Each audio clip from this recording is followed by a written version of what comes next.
한국은 절대 못합니다. 위험하니까 막아야 합니다. 2010년 미국이 세계에 통보했습니다. 한국 기술 봉쇄령이었죠. 로켓, 미사일, 우주 전부 금지였습니다. 동맹국이라도 예외 없다. 러시아도 등을 돌렸습니다. 엔진 기술, 우리도 못 줍니다. 유럽은 코웃음 쳤죠. 혼자서요? 30년 걸려도 불가능해요. 전 세계가 한국을 가뒀습니다. 저 역시 확신했죠. 케임브리지 교수로서 단언했습니다. 한국의 독자 개발? 미친 짓이다. 그런데 13년 뒤 저는 울고 있었습니다. 나로우주 센터 발사대 앞에서요. 한국이 만든 로켓이 하늘을 찢는 걸 보며 말이죠. 미국이 막았고 러시아가 외면했고 유럽이 비웃었던 그 기술을요. 한국은 혼자 완성했습니다. 단 한 개의 외국 부품도 없이요. 어떻게 가능했습니까? 답은 23년 전에 있었습니다. 1997년 인천항 녹슨 고철 더미 앞에서요. 전 세계가 한국이 당했다며 조롱하던 그날 단 한 나라만은 웃지 않았습니다. 그들은 그 고철 속에서 뭔가를 봤습니다. 세계가 쓰레기라 부른 것에서 미래를 발견했죠. 그리고 23년 동안 세계 몰래 준비했습니다. 침묵 속에서요. 지금부터 세계가 몰랐던 그 비밀을 공개합니다. 잠시 영상 보시기 전 좋아요, 구독 꾹 눌러주시면 영상 제작에 아주 큰 힘이 됩니다. 고철이 어떻게 별이 됐는지를요. 한국이 1조 원 주고 고철 샀대요. 1997년 CNN 앵커가 웃으며 던진 말이었습니다. 저도 웃었죠. 케임브리지 연구실에서 논문 제목을 이렇게 적었습니다. 불곰 사업, 21세기 최악의 협상. 그런데 말입니다. 26년 뒤 그 고철이 우주로 날아갔습니다.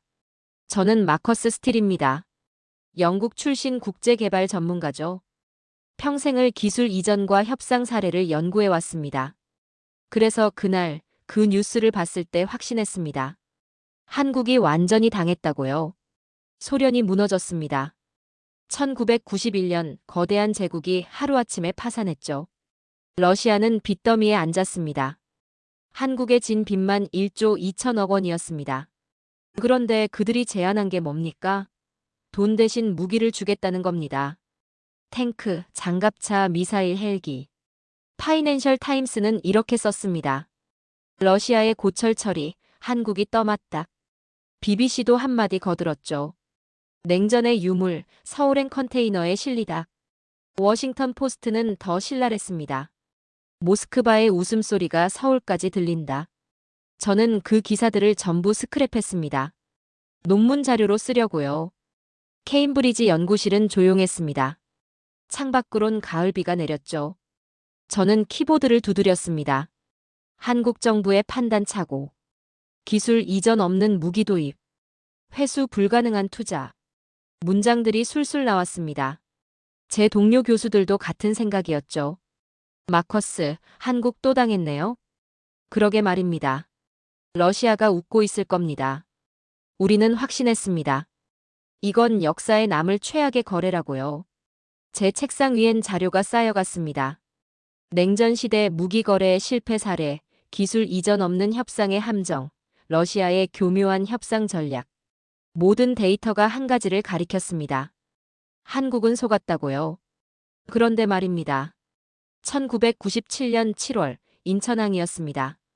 첫 컨테이너가 도착했죠. 저는 그 영상을 봤습니다. 뉴스에서 생중계를 했거든요. 컨테이너 문이 열렸습니다. 그 안에서 나온 건 뭡니까? 녹이었습니다. T-80 탱크 포시는 녹슬어 있었습니다. 장갑차는 찌그러져 있었죠. 미사일 발사대에선 오일이 흘러나왔습니다. 포탄 케이스는 부식으로 얼룩져 있었습니다. 헬기 부품들은 녹물이 흘러내렸죠. 기자들이 웃었습니다. 카메라 앞에서 대놓고 비웃었죠. 이게 1조 원어치입니까? 고철값도 안 나오겠는데요. 세금으로 녹물 수입했습니다. 현장은 아수라장이었습니다.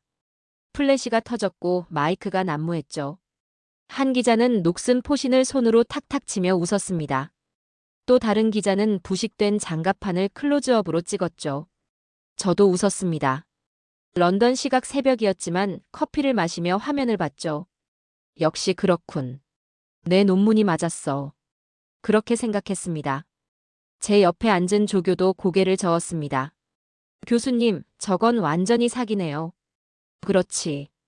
러시아는 쓰레기를 팔았고 한국은 그걸 샀어. 우리는 확신했습니다. 그런데 한국 연구진들은 웃지 않았습니다. 그들은 침묵했습니다. 기자들의 조롱이 쏟아지는데도 말이죠. 그저 묵묵히 장갑을 끼고 무기들을 하나하나 트럭에 실었습니다. 국방과학연구소로 간다고 했습니다. 이상했습니다. 아무도 변명하지 않았죠. 아무도 당황하지 않았습니다. 한 연구원은 녹슨 포신 앞에 쪼그리고 앉아서 뭔가를 재고 있었습니다. 자로 길이를 재고 두께를 확인하고 표면을 만져보고 있었죠.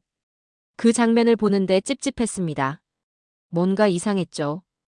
왜 저들은 당황하지 않는 겁니까? 왜 변명하지 않는 겁니까? 카메라가 한 연구원의 얼굴을 잡았습니다. 50대쯤 돼 보이는 남자였죠. 기자가 마이크를 들이댔습니다. 이게 정말 가치가 있습니까? 연구원은 대답하지 않았습니다. 그저 녹슨 포신을 쓰다듬으며 뭔가를 적고 있었죠. 수첩에다가요. 저는 그 눈빛을 봤습니다. 그건 실망이 아니었습니다. 호기심이었습니다. 제 손이 멈췄습니다. 키보드 위에 얹어진 손가락이 굳었죠. 저 사람들 뭘 보고 있는 거지? 그런 생각이 스쳤습니다. 하지만 곧 고개를 저었죠. 아니야, 그냥 자존심 때문에 태어난 척하는 거겠지. 다른 연구원은 장갑차 내부로 기어들어가고 있었습니다. 녹물이 묻는데도 개의치 않았죠. 헤드랜턴을 켜고 내부를 살피고 있었습니다. 무얼 찾는 겁니까? 저는 논문을 마저 썼습니다. 결론은 명확했습니다. 불곰 사업은 실패한 협상이다. 한국은 회수 불가능한 투자를 했다.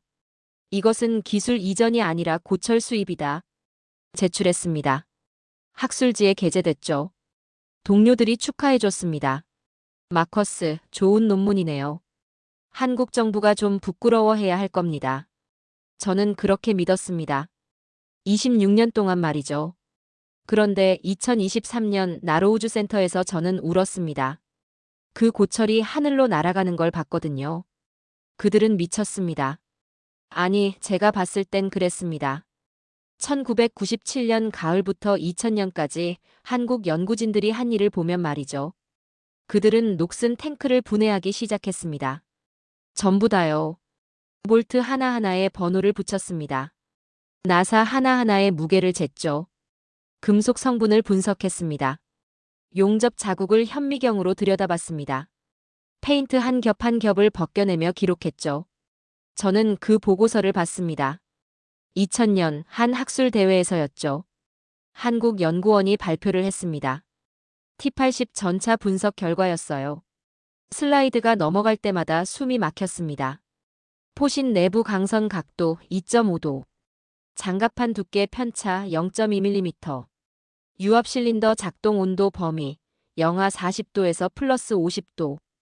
미쳤습니다. 정말로요. 이게 고철 분석입니까? 이건 해부학이었습니다. 제 옆에 앉은 독일 교수가 속삭였습니다. 마커스, 저 사람들 왜 저래요? 글쎄요. 이해가 안 되는군요. 하지만 속으론 불안했습니다. 뭔가 제 논문에서 놓친 게 있는 것 같았죠. 그들의 눈빛이 1년 전 인천항에서 봤던 그 눈빛과 똑같았거든요. 호기심이었습니다. 아니, 집착이었죠. 발표가 계속됐습니다. 한국연구원은 T80 전차의 엔진 구조를 설명했습니다. 그런데 이상한 말을 했어요. 이 엔진은 비효율적입니다. 서방 기준으로는 낙제점이죠. 하지만 말입니다. 그가 화면을 넘겼습니다. 영하 40도에서도 시동이 걸립니다. 모래폭풍 속에서도 작동합니다. 정비병 한 명이 망치 하나로 고칠 수 있습니다. 저는 앞으로 몸을 기울였습니다. 이건 효율의 철학이 아닙니다. 생존의 철학입니다. 회장이 조용해졌습니다. 독일 교수가 펜을 떨어뜨렸죠. 저는 그 문장을 수첩에 적었습니다. 생존의 철학. 발표가 끝났습니다. 질의응답 시간이었죠.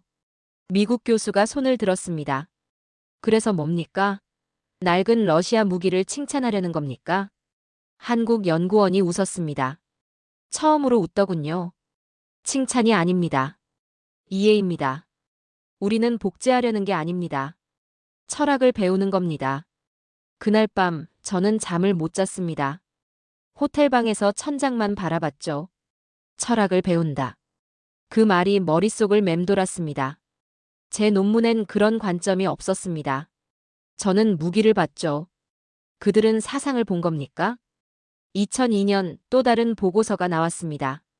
이번엔 BMP 장갑차 분석이었죠. 한국 연구진은 장갑차를 완전히 해체했습니다. 1247개 부품으로 분해했죠. 그리고 다시 조립했습니다. 단 한 개의 볼트도 남기지 않고요. 보고서 마지막 페이지에 이런 문장이 있었습니다. 러시아는 최고를 만들지 않았다. 최악의 상황에서 살아남을 수 있는 것을 만들었다. 이것이 우리가 배워야 할 첫 번째 교훈이다. 저는 그 문장을 읽고 또 읽었습니다. 제 손이 떨렸죠. 내 논문이 틀렸을지도 모른다. 그 생각이 스쳤습니다. 2003년 한국에서 K2 전차가 개발됐습니다. 국산 전차였죠. 서방 언론은 반신반의했습니다. 한국이 독자 개발? 불가능하다. 저도 그렇게 생각했어요. 설마 고철 분해한 걸로 전차를 만들었겠습니까? 보고서를 구했습니다. 나토 평가 보고서였죠. 손이 떨렸습니다. 첫 페이지를 넘기는데 심장이 두근거렸어요. K2 전차, 파워팩 교체 시간 15분. 제 눈이 그 숫자에 박혔습니다. 15분. 미국 M1A1 전차는 사흘이 걸립니다. 독일 레오파르트는 이틀이죠. 그런데 15분이라고요? 말이 됩니까? 다음 페이지를 넘겼습니다. 자동장전 장치, 러시아식 구조 응용. 그러나 개량됨. 현가장치, 서방식과 러시아식의 혼합. 독자 설계. 주포 명중률, 나토 기준 초과. 보고서가 손에서 떨어졌습니다. 저는 의자에 주저앉았죠. 케임브리지 연구실이었습니다. 창밖엔 비가 내렸어요. 똑같은 가을비였죠. 6년 전 제가 한국은 실패했다고 쓴 그날과요. 제 논문을 꺼냈습니다. 먼지가 쌓여 있었죠. 첫 페이지를 펼쳤습니다. 불곰 사업은 실패한 협상이다. 제 손이 떨렸습니다. 틀렸습니다. 제가요. 한국은 고철을 산 게 아니었습니다. 교과서를 산 겁니다.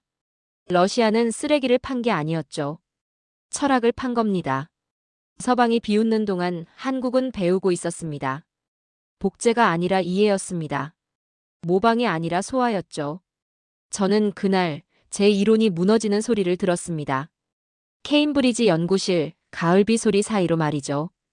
26년 쌓아온 확신이 무너졌습니다. 그리고 새로운 질문이 생겼습니다. 그들은 대체 어디까지 갈 작정인가? 녹슨 강철에서 철학을 읽어낸 사람들이 다음엔 뭘 보여줄 겁니까? 저는 그 답을 알기까지 20년을 더 기다려야 했습니다. 2005년 러시아가 또 선물을 보냈습니다. 로켓 엔진이었죠. RD-191이라는 이름의 거대한 물체였습니다. 무게만 2,000kg이 넘었어요.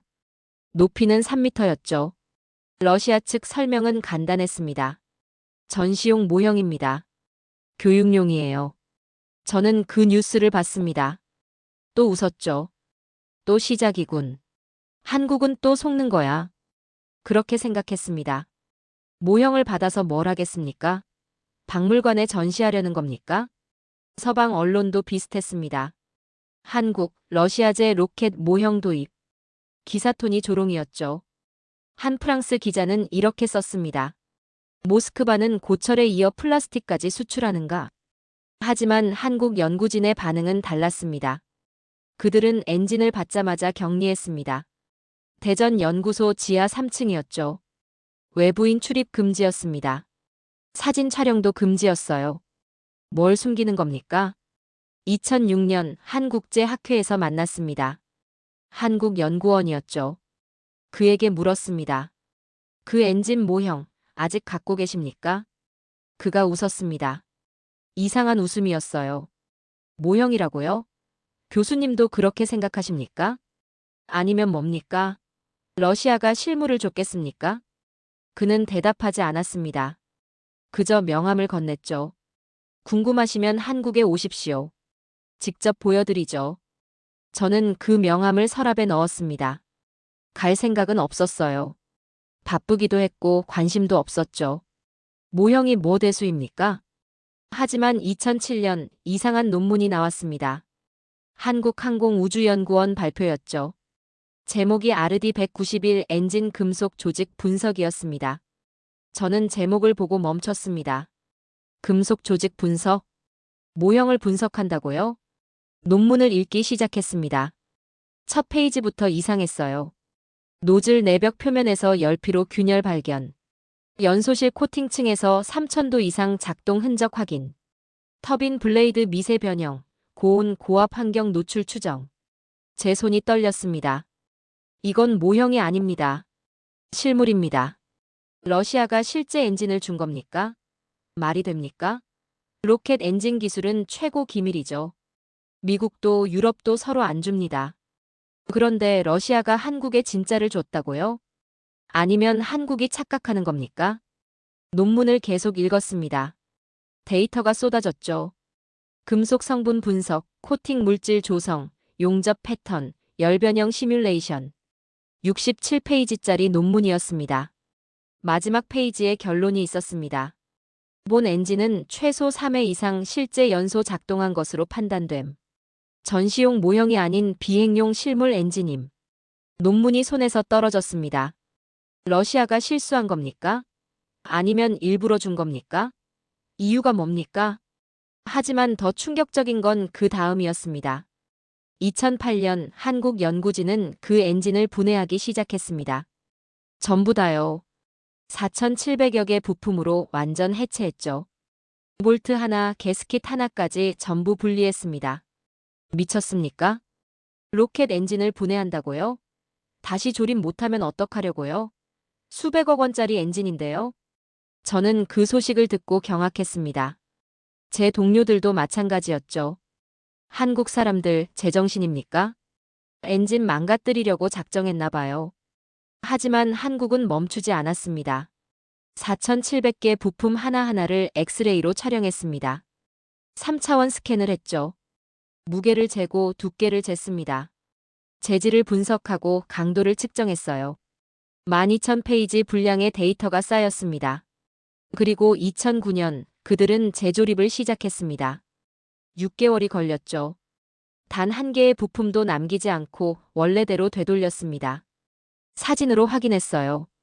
분해 전과 완전히 똑같았습니다. 저는 믿을 수가 없었습니다. 그런데 2010년 더 미친 짓을 했습니다. 점화 시험이었습니다. 한국 연구진은 재조립한 엔진에 연료를 넣었습니다. 저출력 모드였죠. 완전 가동은 아니었어요. 하지만 실제로 불을 붙인 겁니다. 나로우주센터 시험동이었습니다. 2010년 5월 12일 오전 10시였죠. 저는 그 영상을 봤습니다. 유튜브에 올라온 거였어요. 화질은 나빴습니다. 하지만 볼 순 있었죠. 카운트다운이 시작됐습니다. 5, 4, 3, 2, 1.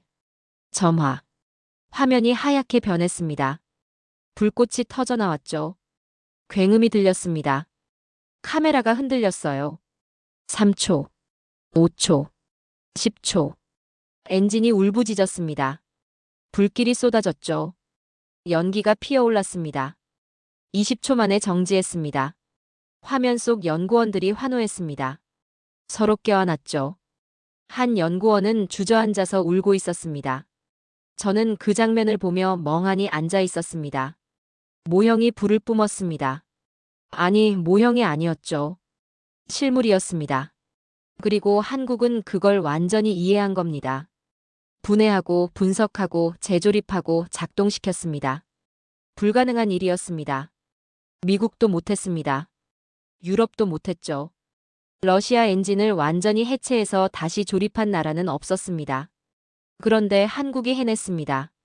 저는 그날 과학의 정의를 다시 썼습니다. 아니, 제 오만함을 다시 썼죠. 고철이라고 비웃었던 것들이 하나씩 살아나고 있었습니다. 녹슨 탱크는 전차가 됐고 모형이라던 엔진은 불을 토했습니다. 그들은 미쳤습니다. 아니, 위대했습니다. 저는 증인이었습니다. 불가능이 가능으로 바뀌는 순간에 말이죠. 그리고 질문이 생겼습니다. 그들은 이제 뭘 만들 작정인가? 2010년 세계가 문을 닫기 시작했습니다. 미국이었죠. 그들이 먼저 움직였습니다. MTCR, 미사일 기술 통제 체제라는 이름의 규제였어요. 표면적으론 평화를 위한 거였죠. 하지만 본질은 달랐습니다. 사거리 300km 이상 금지. 탄두 500kg 이상 금지. 한국은 동맹이었습니다. 60년을 함께한 혈맹이었죠. 그런데 예외는 없었습니다. 동맹이라도 마찬가지다. 규칙은 규칙이다. 저는 그 발표를 받습니다. 워싱턴 DC 국무부 브리핑룸이었죠. 대변인이 차갑게 읽어 내려갔습니다. 기자들이 질문했어요. 한국은 동맹 아닙니까? 동맹이지만 기술은 다른 문제입니다. 그럼 한국은 어떻게 해야 합니까? 우리 기술을 사면 됩니다. 저는 그 순간 분노했습니다. 과학이 정치의 노예가 되는 순간이었죠. 지식이 권력에 굴복하는 장면이었습니다. 평생 학자로 살아온 제가 그날 처음으로 학문의 무력함을 느꼈어요. 케임브리지 연구실로 돌아왔습니다. 창밖은 어두웠죠. 비가 내렸습니다. 저는 책상 앞에 앉아서 생각했어요. 이게 맞는 건가? 과학은 왜 항상 정치의 뒤에 서야 하는 건가? 답이 없었습니다. 러시아도 태도를 바꿨습니다. 2011년이었죠. 한국이 기술 협력을 요청했습니다. 로켓 엔진 기술이었어요. 러시아의 대답은 간단했습니다. 기술은 못 줍니다. 하지만 완성된 로켓은 팔 수 있어요. 한국 협상단이 물었습니다. 왜 기술은 안 됩니까? 미국이 싫어합니다. 그럼 우리는 어떻게 합니까? 그건 당신들 문제입니다. 저는 그 보도를 보며 허탈했습니다. 러시아마저 등을 돌렸죠. 한국은 사면초가였습니다. 미국은 막았고 러시아는 외면했고 유럽은 관심이 없었습니다. 세계가 한국에게 말하고 있었습니다. 너희는 여기까지다. 더 이상은 안 된다. 언론이 떠들기 시작했습니다. 한국 우주개발 좌초위기. 기술 봉쇄에 막힌 한국, 독자 개발은 불가능. 전문가들, 한국 로켓 20년 이상 걸릴 것. 저는 그 기사들을 읽으며 무력감을 느꼈습니다. 과학자로서가 아니라 인간으로서요. 정치가 지식을 가두는 걸 보는 건 고통이었습니다. 그런데 2012년 한국이 선언했습니다. 대통령 연설이었죠. 나로우주센터 앞이었습니다. 기자들이 모였고 카메라가 돌아갔어요. 우리는 독자 개발을 시작합니다. 외국 기술 없이 우리 힘으로 만듭니다. 시간이 걸려도 괜찮습니다. 우리가 하겠습니다. 저는 그 연설을 보며 멈췄습니다. 미쳤습니까? 독자 개발이라고요? 미국도 러시아도 유럽도 수십 년 걸렸습니다. 수백억 달러를 쏟아부었죠. 그런데 한국이 혼자 한다고요? 제 동료들이 비웃었습니다. 마커스, 한국 봤어요? 완전히 정신 나갔네요. 독자 개발 30년 걸릴 겁니다. 아니, 실패하겠죠. 포기할 겁니다. 저도 그렇게 생각했습니다. 솔직히요. 불가능해 보였거든요. 로켓은 혼자 만드는 게 아닙니다. 수만 개의 부품, 수천 명의 인력, 수십 년의 경험이 필요하죠. 하지만 이상했습니다. 한국 연구진들의 표정이요. 발표 현장 영상을 다시 봤습니다. 연구원들이 서 있었죠. 그들의 얼굴엔 절망이 없었습니다. 포기도 없었어요. 오히려 결이었습니다. 한 연구원이 마이크 앞에 섰습니다. 60대쯤 돼 보였죠. 우리는 이미 해봤습니다. T-80 탱크를 분해했고 RD 엔진을 작동시켰습니다. 이번엔 로켓을 만듭니다. 처음부터요. 기자가 물었습니다. 정말 가능하다고 보십니까? 연구원이 웃었습니다. 가능한지 아닌지는 중요하지 않습니다. 해야 하니까 하는 겁니다. 저는 그 대답을 듣고 얼어붙었습니다. 해야 하니까 한다. 이게 과학입니까? 아니면 신념입니까? 서방 언론이 조롱했습니다. 한국의 무모한 도전, 실패 예정. 기술 없는 우주 개발, 세금 낭비. 전문가들, 한국 로켓 절대 못 만든다. 저는 그 기사들을 읽으며 불안했습니다. 왜 불안한지 몰랐어요. 그들이 실패하길 바라는 건 아니었죠. 하지만 성공하리라 믿지도 않았습니다. 그런데 이상한 감정이 들었습니다. 그들이 비웃을수록 나는 더 불안하다. 왜입니까? 1997년 인천항에서 봤던 그 눈빛이 떠올랐습니다. 조롱 속에서도 침묵하던 사람들이요. 2005년 모형 엔진을 분해하던 미친 사람들이요. 그들은 멈춘 적이 없었습니다. 하지만 한국은 창을 냈습니다. 저는 그날 처음으로 의지라는 단어가 기술보다 강할 수 있다는 걸 느꼈습니다. 지식의 경계는 법이 아니라 용기로 그어지는 것 같았죠. 그리고 궁금해졌습니다. 저 사람들 정말 해낼 수 있을까? 답은 10년 뒤에 왔습니다. 2010년 누리호 프로젝트가 시작됐습니다. 한국형 발사체였죠. 목표는 명확했습니다. 모든 부품을 우리 손으로 만든다. 단 한 개의 외국 부품도 쓰지 않겠다는 선언이었어요. 저는 그 발표를 보며 한숨을 쉬었습니다. 미친 짓이다. 로켓은 3만 개가 넘는 부품으로 만들어집니다. 엔진, 터빈, 밸브, 센서, 배선, 구조물. 하나라도 잘못되면 폭발하죠. 그걸 전부 국산화한다고요? 미국은 50년 걸렸습니다. 러시아는 40년이었죠. 유럽은 30년을 투자했습니다. 그런데 한국은 얼마나 걸릴 겁니까? 하지만 그들은 시작했습니다. 2011년 첫 엔진 시험이었습니다. 75톤급 엔진이었죠. 점화 3초 만에 폭발했습니다. 화염이 치솟았고 파편이 날아갔어요. 시험장이 아수라장이 됐죠. 실패였습니다. 언론이 떠들기 시작했습니다. 누리호 첫 시험, 참담한 실패. 수백억 원 공중분해. 전문가들, 국산화 포기해야. 저도 예상했습니다. 그럴 줄 알았어. 하지만 이상했습니다. 한국 연구진의 반응이요. 그들은 폭발 현장으로 달려갔습니다. 파편을 하나하나 주었죠. 번호를 붙이고 사진을 찍고 무게를 쟀습니다. 한 연구원이 카메라 앞에서 말했습니다. 실패가 아닙니다.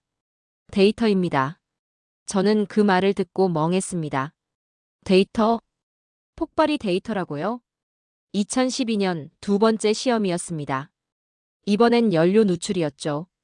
점화도 못했습니다. 밸브가 터졌고 케로신이 쏟아졌어요.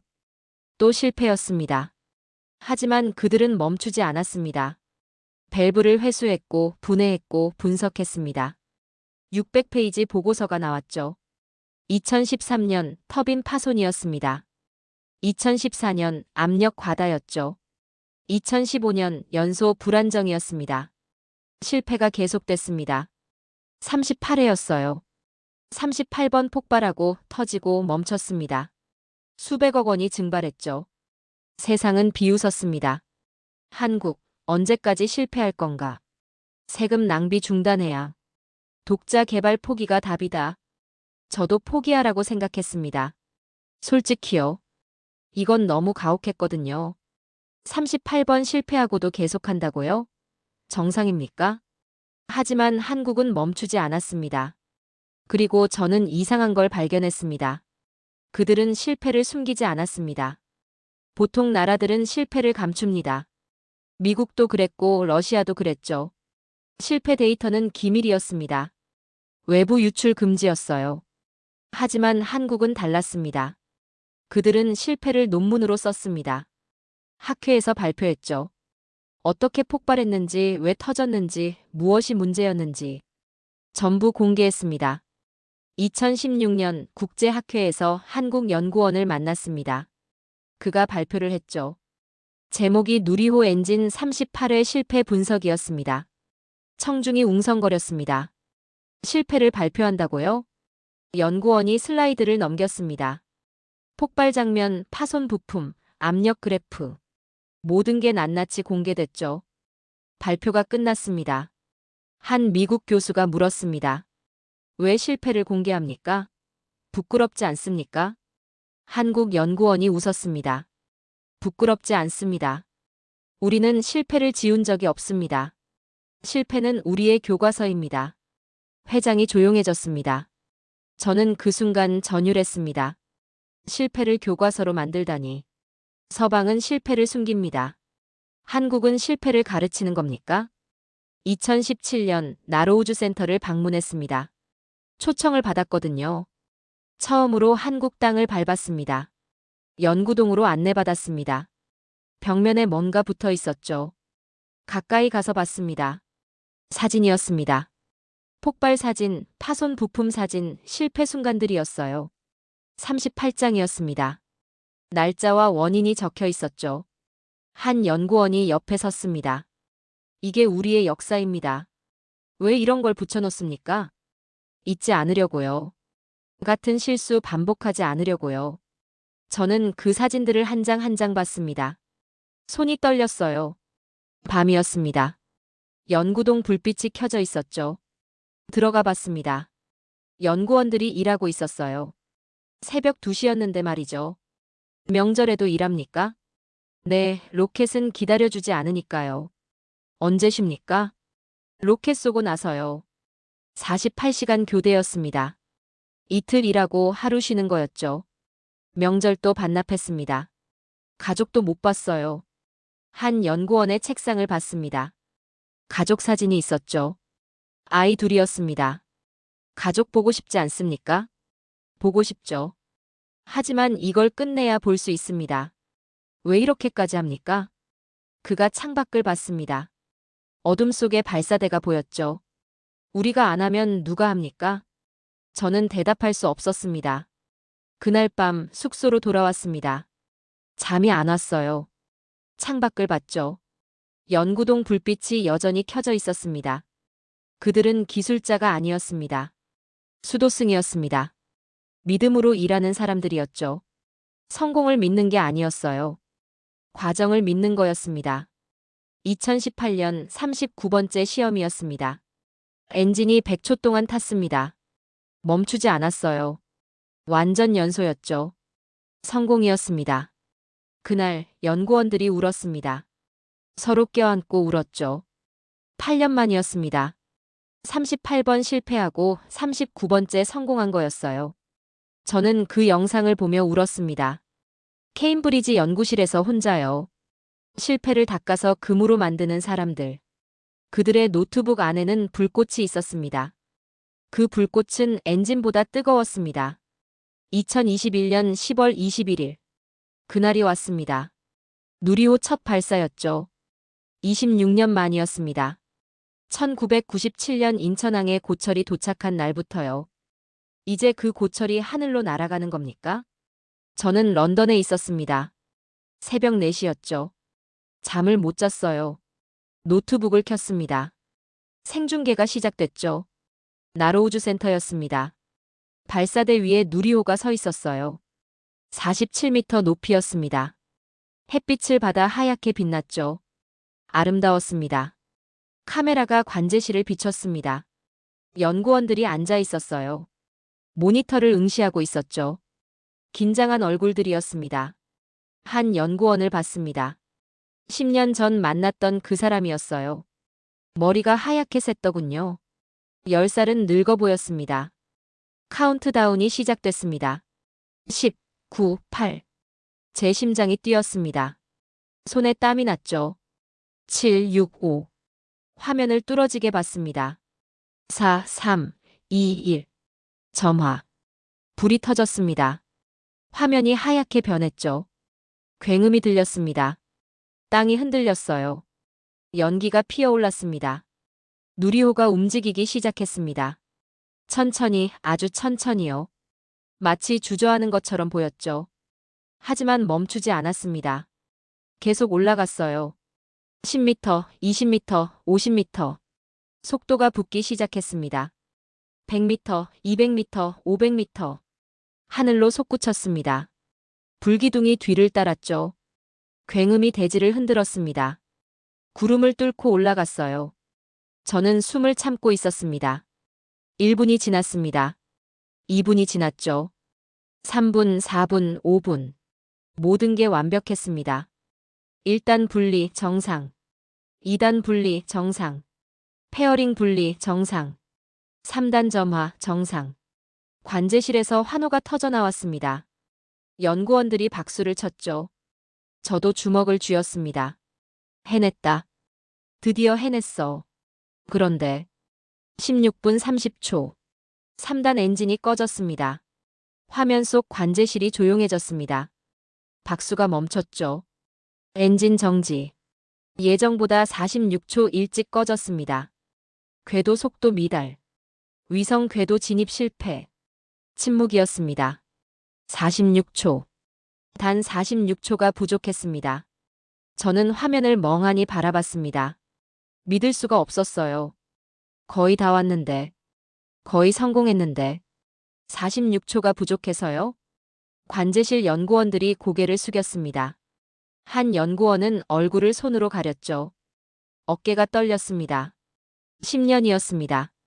38번 실패하고 밤낮 없이 일하고 가족도 못 보고 그렇게 해서 여기까지 왔는데요. 46초 때문에요. 세상이 떠들기 시작했습니다. 누리호 결국 실패. 한국 독자 개발 또 좌절. 46초의 아쉬움. 저도 절망했습니다. 역시 안 되는 건가? 혼자선 불가능한 건가? 그런데 3시간 뒤였습니다. 한국 연구진이 다시 모였습니다. 회의실이었죠. 카메라가 그 장면을 잡았어요. 그들은 울지 않았습니다. 데이터를 펼쳤습니다. 그래프를 분석했죠. 46초의 원인을 찾기 시작했습니다. 한 연구원이 말했습니다. 99% 성공했습니다. 1%가 남았어요. 저는 그 말을 듣고 얼어붙었습니다. 실패를 성공으로 읽는 사람들. 1년이 지났습니다. 2022년 6월 21일. 누리호 2차 발사였습니다. 저는 또 새벽에 일어났습니다. 노트북 앞에 앉았죠. 생중계를 켰습니다. 발사대에 누리호가 서 있었습니다. 1년 전과 똑같은 모습이었어요. 하지만 달랐습니다. 1%가 바뀌었죠. 카운트다운이 시작됐습니다. 10, 9, 8, 7, 6, 5, 4, 3, 2, 1. 점화. 다시 불이 터졌습니다. 굉음이 울렸죠. 누리호가 올라가기 시작했습니다. 1분, 2분, 3분. 1단 분리 정상. 2단 분리 정상. 페어링 분리 정상. 3단 점화 정상. 심장이 터질 것 같았습니다. 15분, 16분. 16분 30초가 지났습니다. 1년 전 엔진이 꺼진 그 순간이었죠. 하지만 이번엔 계속 타올랐습니다. 40초, 50초, 60초. 17분이 지났습니다. 3단 엔진 정상 종료. 목표 속도 도달. 위성 궤도 진입 확인. 위성 분리 신호 수신. 성공이었습니다. 관제실이 폭발했습니다. 환호가 터져 나왔죠. 연구원들이 일어나서 소리쳤습니다. 서로 껴안고 울었어요. 저도 울었습니다. 런던 숙소 새벽 4시. 혼자 앉아서 울었습니다. 그건 로켓이 아니었습니다. 26년의 눈물이었습니다. 1997년 인천항의 조롱이, 2000년대의 밤샘 연구가, 38번의 폭발이, 46초의 절망이. 모든 게 저 불꽃 속에 들어있었습니다. 화면 속 한 연구원이 카메라를 봤습니다. 얼굴이 눈물범벅이었죠. 그가 말했습니다. 해냈습니다. 우리가 해냈어요. 저는 그날 과학이 아니라 인간의 의지를 봤습니다. 2023년 누리호는 또 날았습니다. 3차 발사였죠. 성공이었습니다. 같은 해 5월 4차 발사. 또 성공이었어요. 한국은 세계 7번째 독자 발사국이 됐습니다. 미국, 러시아, 유럽, 중국, 일본, 인도. 그리고 한국이었죠. BBC가 헤드라인을 뽑았습니다. From Scrap Metal to Space the Korean Miracle. 고철에서 우주까지. 1997년 인천항의 고철이 2023년 우주를 날았습니다. 26년 만이었습니다. 저는 제 논문을 꺼냈습니다. 먼지 쌓인 그 논문을요. 불곰 사업은 실패한 협상이다. 성냥을 켰습니다. 불을 붙였습니다. 타올랐습니다. 제가 됐죠. 그리고 속삭였습니다. 미안합니다. 제가 틀렸습니다. 2023년 5월 25일. 저는 한국에 있었습니다. 나로우주센터였죠. 초청을 받았거든요. 누리호 3차 발사 참관이었습니다. 평생 교단에서 살았던 제가 처음으로 목격자가 되는 날이었어요. 공항에서 차로 3시간을 달렸습니다. 창밖으론 바다가 보였죠. 파도가 부서지고 갈매기가 날았습니다. 나로우주센터 정문이 보였습니다. 심장이 뛰었습니다. 26년 만이었거든요. 영상으로만 보던 이곳을 직접 밟는 거였죠. 안내를 받았습니다. 발사 관측소였어요. 유리창 너머로 발사대가 보였습니다. 5km 거리였죠. 누리호가 서 있었습니다. 햇빛을 받아 하얗게 빛나고 있었어요. 바람이 불었습니다. 파도 소리가 들렸죠. 바다 냄새가 났습니다. 저는 그 광경을 보며 멈췄습니다. 이게 그 고철에서 나온 거구나. 옆에 한국 연구원이 섰습니다. 10년 전 만났던 그 사람이었어요.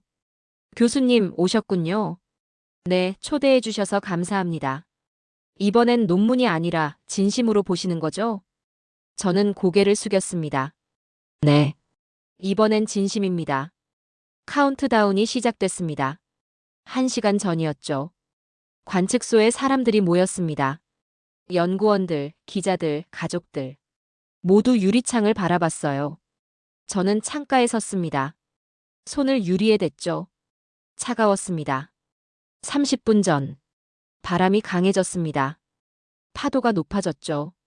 하늘엔 구름이 흘러갔어요. 석양이 지고 있었습니다. 10분 전. 관측소가 조용해졌습니다. 누구도 말하지 않았죠. 숨소리만 들렸습니다. 5분 전. 스피커에서 카운트다운이 흘러나왔습니다. 5분 전입니다. 제 심장이 터질 것 같았습니다. 1분 전. 저는 속삭였습니다. 아무도 듣지 못하게요. 이건 데이터가 아니다. 인간의 심장이다. 30초. 30, 29, 28. 숨을 참았습니다. 20, 19, 18. 손에 땀이 났죠. 10, 9, 8, 7, 6, 5, 4, 3, 2, 1. 점화. 순간. 빛이 먼저 왔습니다. 5km 떨어진 발사대에서 빛이 터져 나왔어요. 태양이 떠오르는 것 같았습니다. 하얗고 눈부시고 뜨거운 빛이었죠. 그리고 3초 뒤. 폭음이 왔습니다. 땅이 흔들렸습니다. 유리창이 떨렸어요. 제 가슴이 울렸습니다. 귀가 먹먹해졌죠. 누리호가 움직이기 시작했습니다. 천천히, 아주 천천히. 마치 무거운 짐을 들어올리는 것처럼요. 불기둥을 뿜으며 올라갔습니다. 저는 그 순간을 잊을 수 없습니다. 로켓이 아니었습니다. 26년의 맥박이었습니다. 38번의 폭발이, 46초의 절망이, 밤샘 연구의 불빛이. 모든 게 저 불꽃 속에 들어있었죠. 눈물이 났습니다. 제가요. 영국 신사가요. 평생 이성으로 살았던 학자가요. 울었습니다. 누리호는 계속 올라갔습니다. 구름을 뚫었죠. 하늘로 사라졌습니다. 하지만 불빛은 남아있었어요. 연기 기둥이 하늘을 가르고 있었습니다. 1단 분리 정상. 스피커에서 소리가 들렸습니다. 2단 분리 정상. 3단 점화 정상. 목표 속도 도달. 위성 궤도 진입 확인. 성공이었습니다. 관측소가 폭발했습니다. 환호가 터져 나왔죠. 사람들이 깨어났습니다. 박수가 쏟아졌어요. 저는 주저앉았습니다. 무릎이 풀렸거든요. 서 있을 수가 없었습니다. 그냥 앉아서 울었습니다. 옆에 누군가 앉았습니다. 한국 연구원이었죠. 교수님, 괜찮으세요? 저는 고개를 저었습니다. 아니요. 괜찮지 않습니다. 왜요? 제가 틀렸으니까요. 연구원이 웃었습니다. 틀려도 괜찮습니다. 인정하시잖아요. 저는 그 말을 듣고 더 울었습니다. 해가 졌습니다. 어둠이 내렸죠. 하지만 하늘엔 별이 떠올랐습니다. 그 별 중 하나가 누리호가 쏘아 올린 위성이었습니다. 저는 그 별을 보며 생각했습니다. 1997년 인천항의 고철이 지금 저기 있구나. 세계가 멈춘 순간 한국은 하늘을 열었습니다.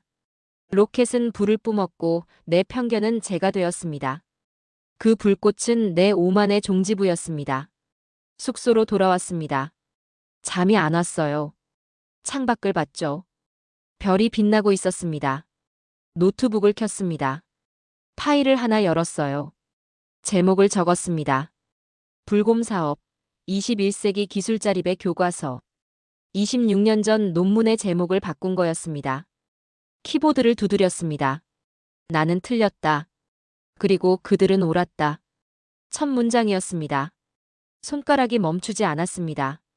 새벽까지 썼죠. 그날 저는 과학이 아니라 인간을 배웠습니다. 데이터가 아니라 심장을 봤죠. 이론이 아니라 의지를 느꼈습니다. 그리고 깨달았습니다. 기술의 본질은 국적이 아니라 의지였습니다. 복제가 아니라 이해였죠. 포기하지 않는 사람들이 불가능을 가능으로 만드는 겁니다. 저는 증인이었습니다. 고철이 별이 되는 순간에, 편견이 경애로 바뀌는 순간에, 오만이 겸손으로 무너지는 순간에, 그리고 이제 마지막 강의가 남았습니다. 2025년 3월 12일, 케임브리지 대강당이었습니다. 제 마지막 강의였죠. 정년 퇴임이었습니다. 40년 교수 생활의 마지막 날이었어요. 학생들이 앉아 있었습니다. 500명이 넘었죠. 동료 교수들도 왔습니다. 제자들도 있었어요. 저는 단상에 섰습니다. 가방에서 낡은 논문을 꺼냈습니다. 먼지가 날렸죠. 28년 전 논문이었습니다. 학생들이 웅성거렸습니다. 저는 논문을 들어 올렸습니다. 이게 제가 1997년에 쓴 논문입니다. 조용해졌습니다. 제목은 불곰사업, 실패한 거래의 사례 연구입니다. 페이지를 넘겼습니다. 저는 이 논문에서 한국이 실패했다고 썼습니다. 러시아한테 속았다고 했죠. 1조 2천억 원을 날렸다고 결론 내렸습니다. 학생들이 고개를 끄덕였습니다. 저는 논문을 내려놓았습니다. 나는 오늘 이 논문을 철회합니다. 강당이 술렁였습니다. 제가 틀렸습니다. 완전히 철저히 틀렸습니다. 동료 교수가 손을 들었습니다. 마커스, 무슨 말입니까? 제가 본 건 고철이었습니다. 하지만 한국이 본 건 교과서였습니다. 칠판으로 걸어갔습니다. 분필을 들었죠. 천천히 적기 시작했습니다. 불곰사업. 한 글자 한 글자 정성스럽게 썼습니다. 21세기 기술자립의 교과서. 분필 가루가 흩날렸습니다. 학생들이 숨을 죽였습니다. 저는 칠판을 바라보며 말했습니다. 1997년 세계는 웃었습니다. 한국이 고철을 샀다고요. 저도 웃었죠. 하지만 그들은 웃지 않았습니다. 칠판 아래 또 적었습니다. 복제가 아닌 이해. 이해가 낳은 재창조. 한국은 T-80 탱크를 분해했습니다. 1247개 부품으로요. 그들은 복제하지 않았습니다. 이해했죠. 학생 하나가 손을 들었습니다. 교수님, 그게 뭐가 다릅니까? 저는 웃었습니다. 복제는 따라하는 겁니다. 이해는 넘어서는 거죠. 넘어선다고요? K2 전차를 보세요. 러시아 기술을 배웠지만 러시아보다 낫습니다. 파워팩 교체 15분이에요. 미국도 못합니다. 강당이 조용해졌습니다. 그들은 RD 엔진을 받았습니다. 모형이라고 했죠. 하지만 실물이었어요. 그들은 분해했습니다. 4,700개 부품으로요. 그리고 다시 조립했습니다.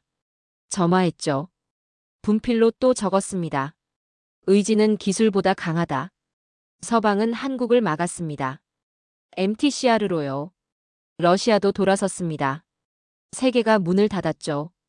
그런데 한국은 창을 냈습니다. 한 학생이 물었습니다. 어떻게요? 독자 개발입니다. 누리호요. 3만 개 부품, 전부 국산입니다. 단 한 개의 외국 부품도 없어요. 성공했습니까? 저는 고개를 끄덕였습니다. 38번 실패했습니다. 하지만 39번째 성공했죠. 그들은 실패를 숨기지 않았습니다. 논문으로 썼어요. 교과서로 만들었습니다. 칠판에 마지막 문장을 적었습니다. 실패는 교사다. 학생들이 받아 적기 시작했습니다. 저는 단상 끝에 섰습니다. 기술의 본질은 국적이 아닙니다. 의지죠. 한국은 그걸 증명했습니다. 고철에서 시작해서 우주까지 갔어요. 26년 만에요. 한 학생이 손을 들었습니다. 교수님, 그럼 불곰 사업은 실패입니까? 저는 미소 지었습니다. 1997년엔 예스였습니다. 2025년 내 대답은 노입니다. 왜입니까? 그것은 인류가 배워야 할 승리니까요. 강당이 조용했습니다. 저는 가방을 들었습니다. 나는 교수였습니다. 하지만 오늘은 제자입니다. 나의 스승은 한국이에요. 학생들이 일어섰습니다. 박수가 터져 나왔죠. 저는 고개를 숙였습니다. 고맙습니다. 여러분. 강의실을 나섰습니다. 복도를 걸었죠. 창가에 멈췄습니다. 창밖엔 봄 햇살이 내리고 있었습니다. 구름 사이로 빛이 스며들었어요. 저는 하늘을 올려다봤습니다. 어딘가에 누리호가 쏘아올린 위성이 돌고 있었습니다. 1997년 인천항의 고철이 지금 저 하늘 어딘가를 날고 있었죠. 고철은 사라졌습니다. 별만 남았어요. 저는 속삭였습니다. 한국 고맙습니다. 당신들은 불가능을 증명했어요. 햇살이 따뜻했습니다. 바람이 불었죠. 봄이었습니다. 새로운 시작의 계절이었어요. 저는 걸어갔습니다. 복도 끝으로요. 문을 열고 나갔습니다. 뒤돌아보지 않았습니다.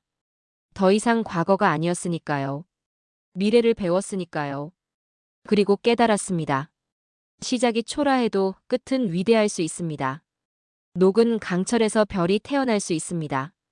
편견은 무너질 수 있고 오만은 겸손이 될 수 있습니다. 가장 중요한 건 멈추지 않는 거였습니다. 한국은 멈추지 않았습니다. 그래서 이겼습니다. 저는 그 승리의 증인이었습니다. 그리고 이제 전달자입니다. 이 이야기를 세상에 전하는 사람이죠.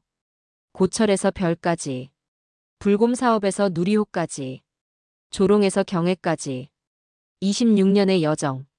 그것이 제가 배운 인류의 교과서입니다.